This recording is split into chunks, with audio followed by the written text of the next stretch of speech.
Watch Symposium. I'm Austin, and you and I are looking at an absolutely amazing Rolex. Now, as you guys know, I'm not much into gold pieces, but I would certainly make an exception for this piece. This is white gold, and what I love about white gold is it looks just like steel. I mean, this is a very wearable piece. Take a look at it. I mean, it's not over the top, well, at least in my opinion. For a lot of people, this would look just like a steel piece. That's what I love about it. It's not gaudy, it's understated. That's what white gold and platinum is all about. And what's the best thing about this? Well, is it a GMT? Yeah, there's that. I love the GMT function. This is a Pepsi.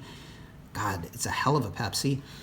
But you've got the dial, and the dial is absolutely amazing. In fact, this is probably the best dial in the world, in my opinion, because it is out of this world. Okay, all right, cliche. I had to do it. But this is a meteorite dial, and it came from outer space. And where did it come from? Your guess is as good as mine. But it's here, and it's on this watch, and it makes for a beautiful silver dial. But look at the pattern. I mean, this is a unique watch, and I love unique watches.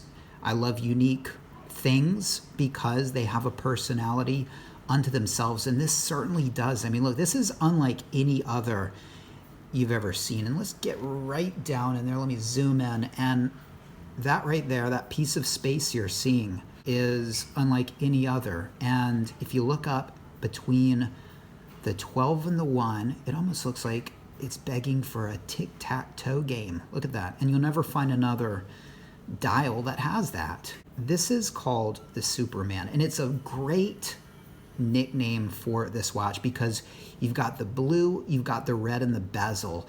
And what did Superman come on? Well, he came in a meteorite. But if there was ever a nickname that was fitting, it's the Superman. Okay, but I prefer to call it the, well, what is this, Marcelo? This is Marcelo's watch, and he's standing off camera making sure I don't jump out the window with it. What is this called? This is a BLRO of some sort.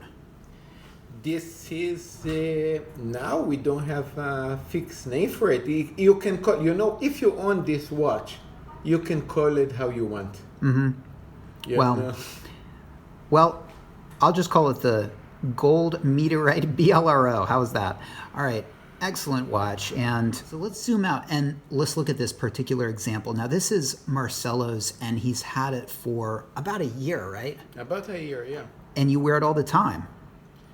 I wear very often, yeah. It's okay. Still very much understated. I mean, I think only we as watch geeks actually know what it is, but exactly in the naked eye, people think it's just a steel watch with a white face. Exactly, just a regular old Rolex, right? Nothing special. Now, this is a $40,000 watch if you are lucky enough to find it at retail, but it goes for quite a bit more on the gray market. So if I wanted to get one today, money was no object, Marcelo, what would I be paying for this? Minimum would be $70K, and is going up to $100K and above. So it will continue go up. So let's just be conservative about it and check out the 24-click bezel, which is really nice. I mean, that's the kind of bezel that, it's perfectly designed for the GMT function. My GMTs, being the pre-ceramics, have the 120 click, which I like, because I can use them like a sub bezel, but this is really made for the purpose of a GMT function. But think about this for a second. Okay, so somebody pays $40,000 for this watch. They can flip it for $30,000 USD. I mean, that's in pocket. I mean, you can make a year's salary basically from this sale. And so I must ask you, Marcelo, are you ever tempted to sell it? Give me a quick answer on that. I guess I would, but not yet. But I actually have a good question for you, Austin, about this watch. As you know, when you have a problem in a Rolex, you always can go to the Rolex RAC, and fix your problem, whatever you happen in the movement and in the watch. Now, here is my question. If you somehow drop your watch or you crack, because this is a meteorite dial is a stone, you crack the stone, would they change the dial to a new meteorite dial? Absolutely, I'm sure they would. And they'd charge you out the hell for it. I mean, I can't imagine. I would love to know if you walked in with a cracked dial and you said, what would this cost to replace? I mean...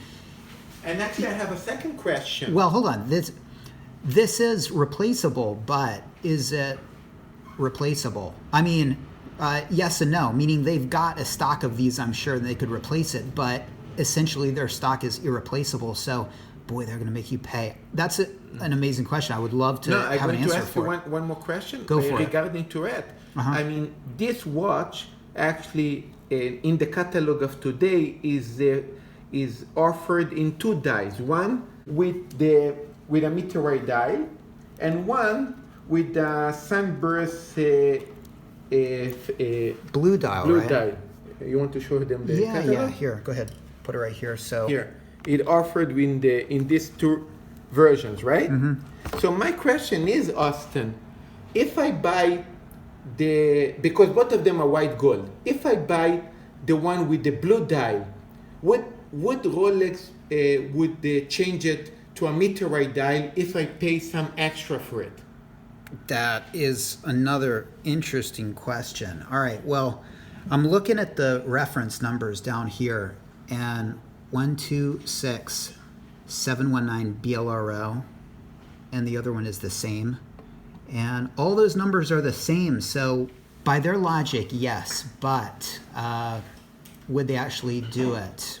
My guess is you would probably get the runaround. My guess is that they would probably hem and haw and say we need to check and suck air through their teeth. And my guess is that you couldn't quite do it. I just don't think they would let you. I don't know, but I could be wrong. I mean, the thing is this, Marcelo, is this distinctly more expensive than the other one? Okay, so Marcelo just showed me the price list, and it looks like this is just shy of $2,000 more than the blue dial. And so again, in theory, because the numbers are the same and by their logic and their system, you should be able to. I mean, if you've got a 16570 with a polar dial, you can get the black dial here in Japan. But those are rules that Rolex makes, and it's not like you can say, well, you can do it on the 16570. Why not this? The numbers are the same. If I had to guess, I would say no, because because in the gray market there is a big difference. So does Rolex follow this for you to say, hey, maybe I did a mistake, I bought this one, and just by adding $2,000 or $3,000 and flipping, I might get this watch? So okay, this is the big question, This is what we want to... Right? This... now we're going gray market place. Okay, so the reason Marcelo is asking that is because on the gray market, this goes for quite a bit more than the blue dial. On average, what would you say? If you're just going to ballpark it, you would say probably, 20,000? I'd say about 20,000 more, all right? And that's a conservative estimate. And so the question is, could you take this and... add $2-3 grand. Right. Well, I think if you were going to actually buy the dial, so if you buy this retail, this is about $2,000 more, a little less than $2,000 more than the blue dial.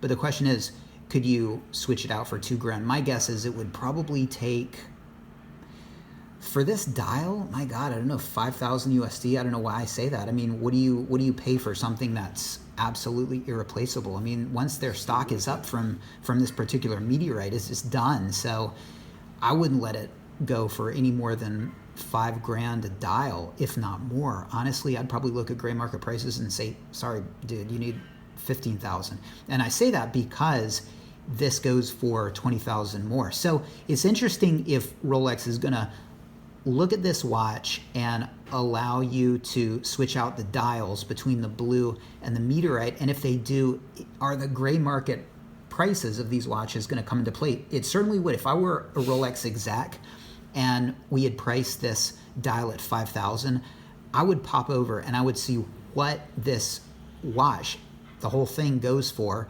and knowing it goes 20,000 more than the blue dial, I would say up that price from 5,000 to 15,000 or even 20,000 to get this dial. And I think it would be justified. And, you know, it would keep people from getting the blue dial and just upgrading for, you know, just ballparking it here, 5,000, to increase their gray market value of their watch by, you know, up to 20,000 more than it is. Well, I got to say, I mean, if I were a Rolex exec, I mean, I would look at moves like that as sort of gaming the system, and I would make you pay for it. I'd say, well, you know, whatever price we have on this, to do that would increase this by 20,000. So I'm going to make sure that what you pay for the dial would be 20,000, and that's what you would do if you're a regular business. But of course, Rolex is a charitable trust, so I don't know if they can do that. But I think you touch on a couple of really interesting questions, Marcelo. Number one, could you switch out the dials between the blue dial and the meteorite dial? And if so, what would it cost? And would they let you do it? And if you walked in with, say, a horrible accident and this was cracked, what would they replace this for? What would it cost to get another dial? Anyway, we're going to leave the video there. It's an absolutely beautiful watch. And again, look between the 12 and the 1. Look at that. I mean, tic-tac-toe, Mark. This is the meteorite tic-tac-toe dial, white gold GMT Master 2. There's only one of them in the world, guys, and you're looking at it. Take care. Thanks for watching. See you next time.